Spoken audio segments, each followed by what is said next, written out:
हाँ जी बेटा, today we will discuss more problems related to the lens rule. ये बहुत ही इम्पोर्टेंट रूल है, आपको प्रिडिक्ट करनी आनी चाहिए डायरेक्शन ऑफ इंड्यूस्ड करंट। और ऐसा भी होता है कई बार करंट इंड्यूस नहीं भी होता।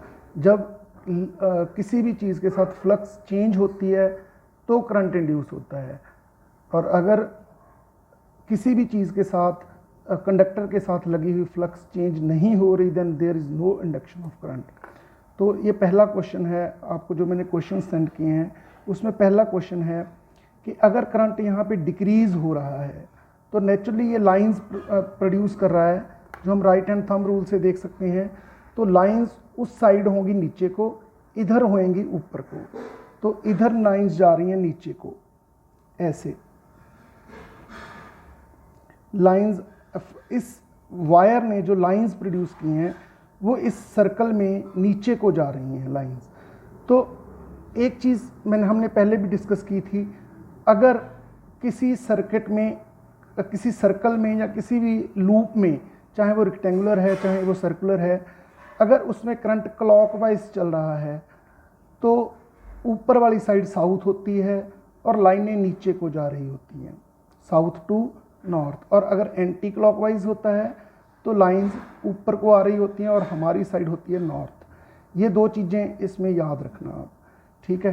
तो इसमें जो ये फ्लक्स प्रोड्यूस कर रहा है, इस सर्कल में से गुजर रही है, current is decreasing. Current decrease हो रहा है तो ये लाइनों की काउंट जो है, फ्लक्स है जो वो कम हो रही है।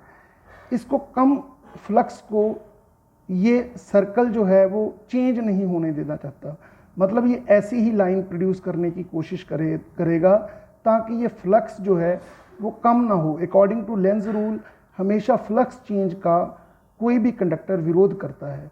तो अगर लाइनें कम हो रही हैं तो इनको कम नहीं होने देगा, ऐसी ही लाइंस प्रोड्यूस करेगा।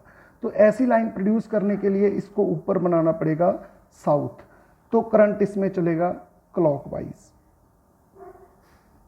ठीक है। तो आप इसमें इसको ऐसे एक्सप्लेन करोगे कि because current is decreasing, so the wire or the loop will try to oppose the change of flux, decrease of flux.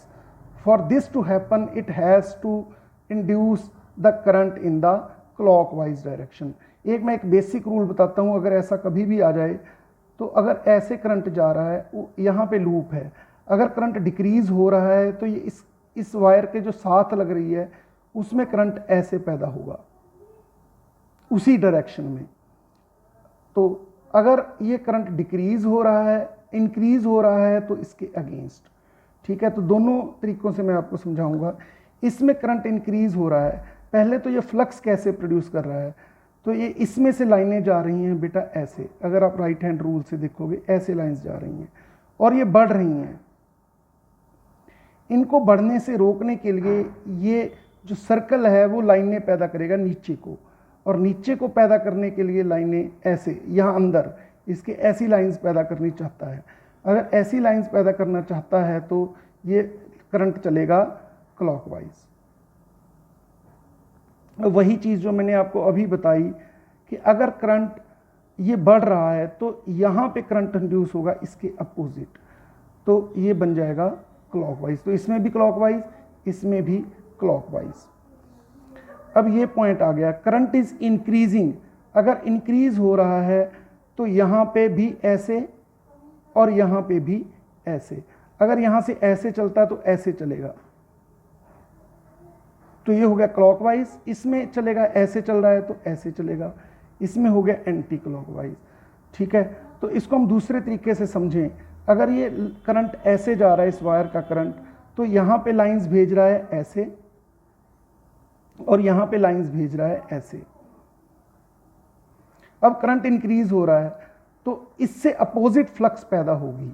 इससे अपोजिट फ्लक्स पैदा होने के लिए यहाँ पे क्रॉस बनाने की कोशिश करेगा, ये यहाँ पे इस जगह पे क्रॉस बनाने की कोशिश करेगा, तो उसके लिए चाहिए इसको क्लॉकवाइज करंट। और ये यहाँ पे क्रॉस कम हो रहे हैं, बढ़ रहे हैं, तो यहाँ पे डॉट प्रोड्यूस करने की कोशिश करेगा, तो यहाँ पे करंट चलेगा एंटी क्लॉकवाइज। बेटा प्लीज़ ज़रूर बताना ये समझ आ गया या नहीं आ गया। हमारे ग्रुप में इसको सब बताना। Thank you.